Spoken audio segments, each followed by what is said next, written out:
Hey friends, waiting for your first client can feel really hard. You're constantly checking your inbox, overanalyzing every word on social media, and maybe around 400 times a day you're thinking of maybe throwing in the towel and starting over.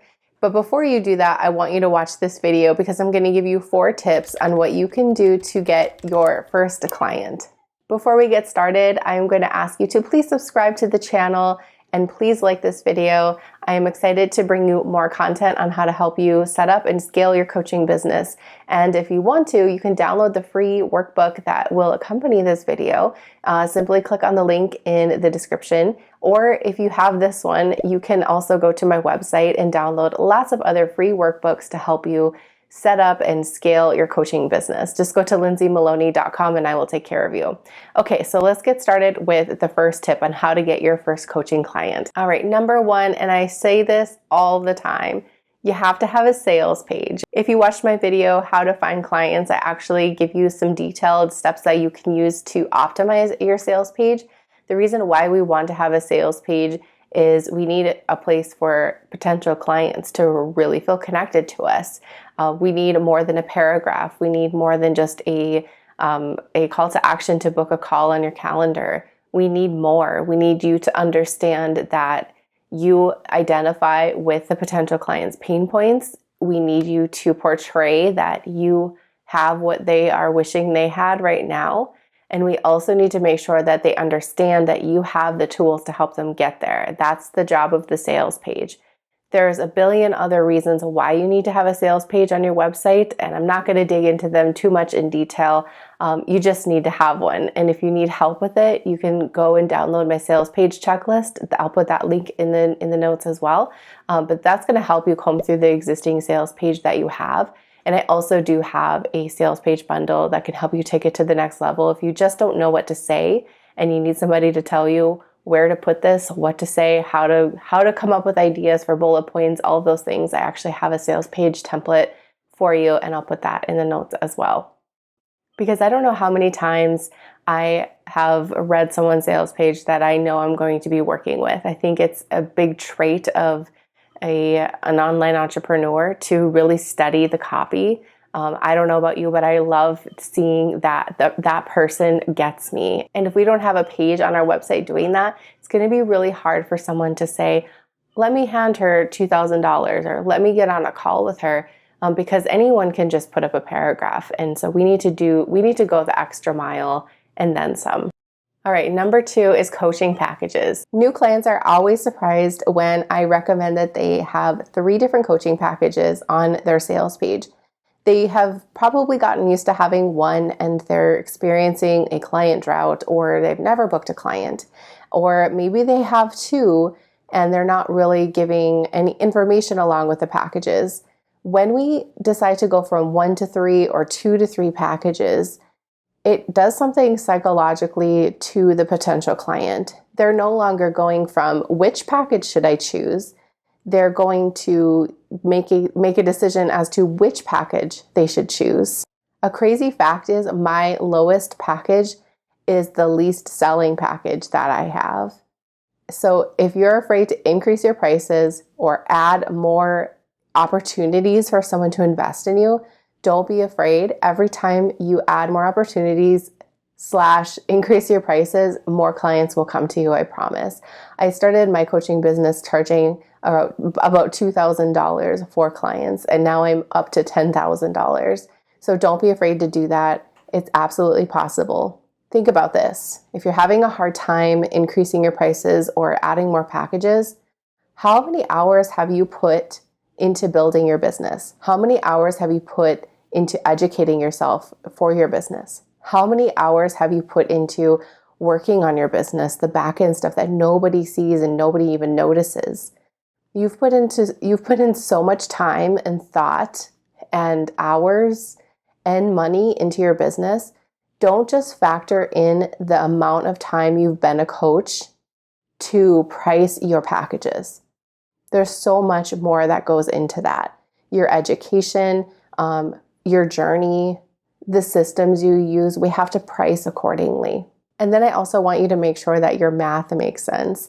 I know this might seem like a very obvious thing to say, but the problem is is sometimes people just don't do the math. They're pricing their packages where they don't make sense mathematically to someone who is doing the math. So if you have 3 packages and your middle package is $5,000 for 6 calls, and your high package is $20,000 for 12 calls, and your low package is $1,000 for 4 calls, the math doesn't quite make sense. So let's draw this out. I want you to write 3 columns on a piece of paper, low, medium, and high. And I want you to choose a number that feels exciting for you. And a number that could probably be a middle priced package. So let's say that's $22.97. So I'm going to go $22.97 divided by 6. I'm using my calculator, and that's about $382.83 to be exact per call. I always just figure an hour per call. I'm not figuring in between support, nothing like that. This just makes it easier. So if we have $382.83 per hour, I want to probably charge a little bit more for a lower package because lower packages take more time.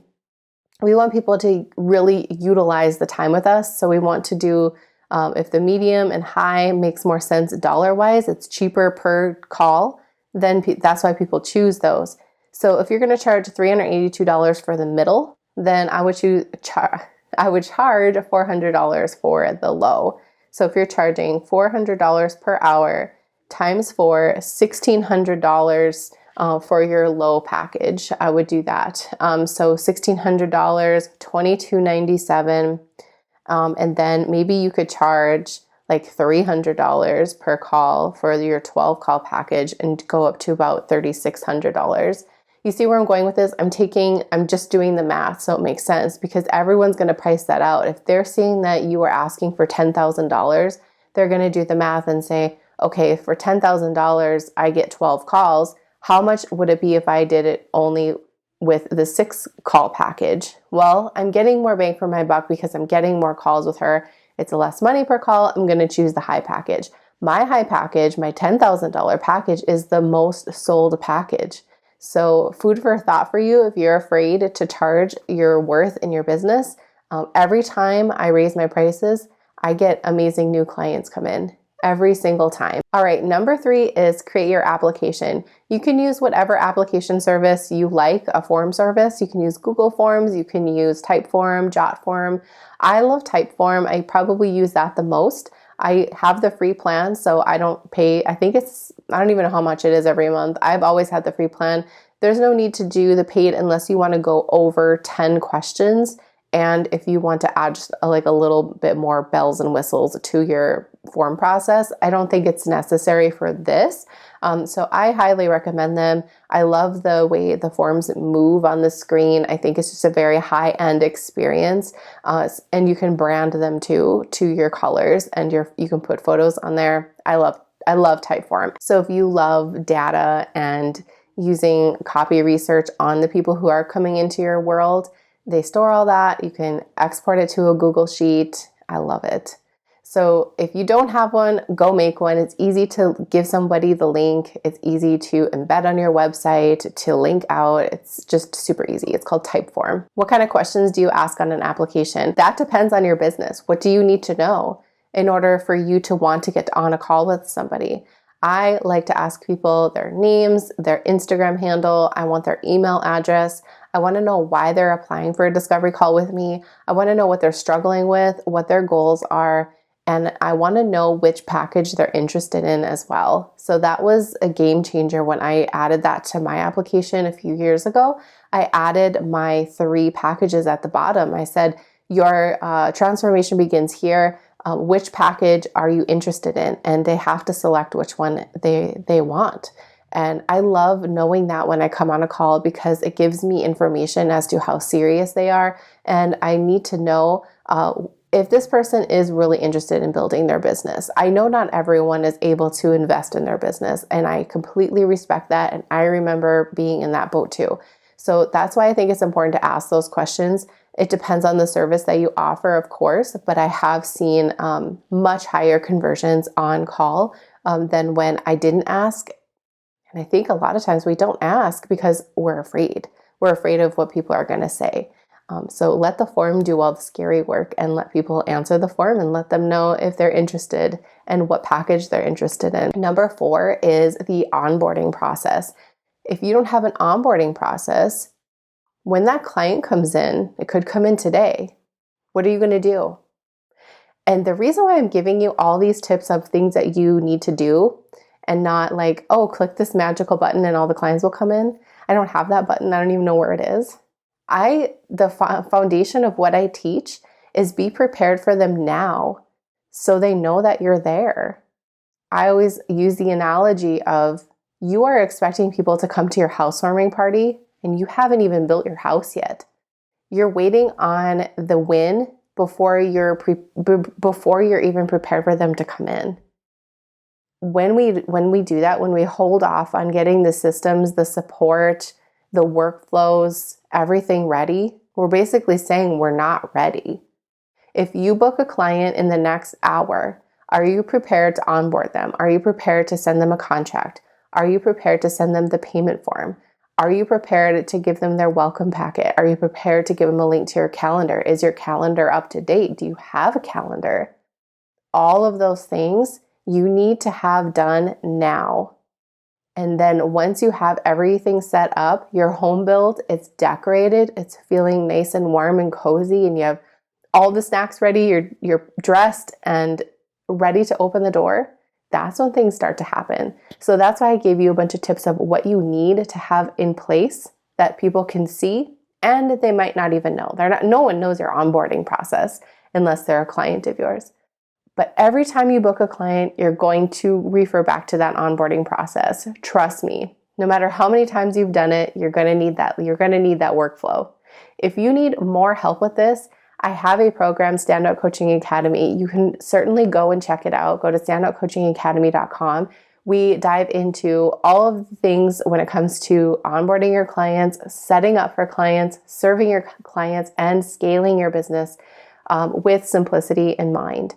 I don't have 8 hours a day to work on my business. I work a full-time job and I homeschool my 3 kids. And I always say I built my business on nap times. And I have groomed it to be able to run off of just a couple of hours a day. My kids don't take naps anymore, but I'm so thankful that I built it this way. I also don't have a gigantic team helping me either. So if you want to learn from somebody who gets you, I have all kinds of free resources on my website, lindsaymaloney.com. Please like and subscribe to the channel. I am just building out amazing videos for you. If you have any suggestions or ideas of what you would like to see, please put them in the comments, and I will see you on the next one.